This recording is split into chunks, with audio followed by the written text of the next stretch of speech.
Pourquoi tant de souffrances si Dieu existe? Je me suis souvent posé cette question avant de venir à Christ.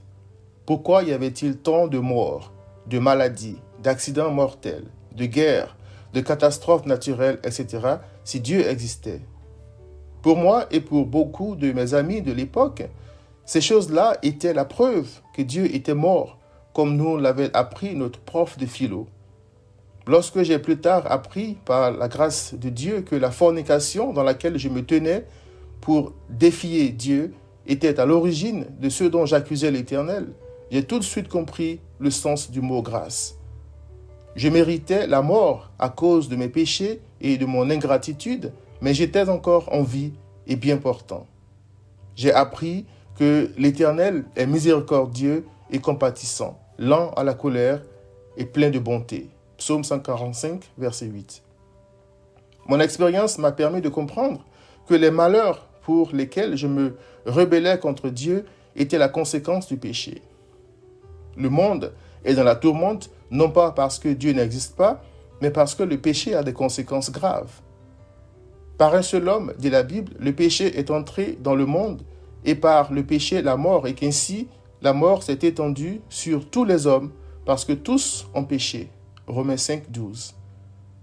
La mort est le salaire du péché que nous avons introduit dans le monde. Nous naissons dans la servitude du péché et la corruption et commençons à mentir et à nous rebeller contre Dieu et nos parents dès l'enfance. C'est pourquoi il est écrit « Car la création a été soumise à la vanité, non de son gré, mais à cause de celui qui l'y a soumise, avec l'espérance qu'elle aussi sera affranchie de la servitude, de la corruption. » Romains 8, versets 20 à 21. Si nous n'avons pas encore tous péri malgré nos crimes en pensée et en action, c'est parce que l'Éternel est miséricordieux et compatissant, lent à la colère et plein de bonté. J'ai rencontré des gens qui se croient irréprochables et qui pensent qu'ils n'ont pas de péché pour en subir des conséquences. À ces gens-là, j'aime rappeler l'épisode de la femme adultère. Une femme avait été prise en flagrant délit d'adultère. Ses accusateurs étaient prêts à la lapider quand Christ leur a dit « Que celui de vous qui est sans péché jette le premier la pierre contre elle. » Jean 8, verset 7. Quand ces gens qui se croyaient justes ont entendu ça, il est dit qu'accusés par leur conscience, ils se sont retirés un à un, depuis le plus âgé jusqu'au dernier. Jean 8, verset 9. Que celui donc qui n'a jamais péché accuse Dieu d'injustice quand le monde souffre.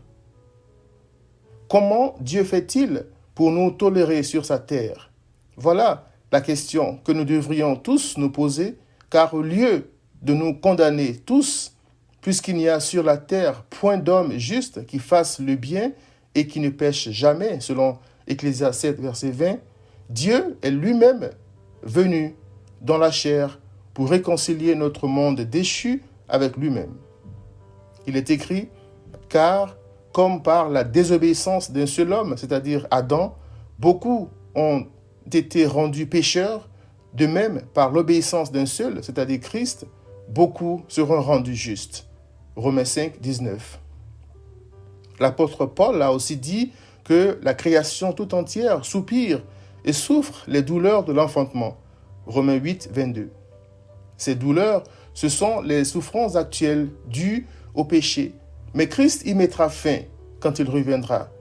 Et ceux qui croient en lui et qui soupirent après son retour revêtiront un nouveau corps glorieux et seront avec lui pour l'éternité, loin des souffrances terrestres.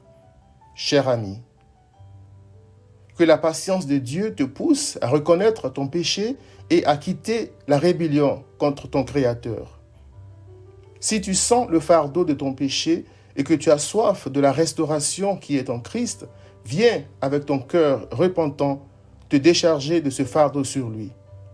Christ a promis en disant « Celui qui boira de l'eau que je lui donnerai n'aura jamais soif, et l'eau que je lui donnerai deviendra en lui une source d'eau qui jaillira jusque dans l'éternité. Viens à Christ.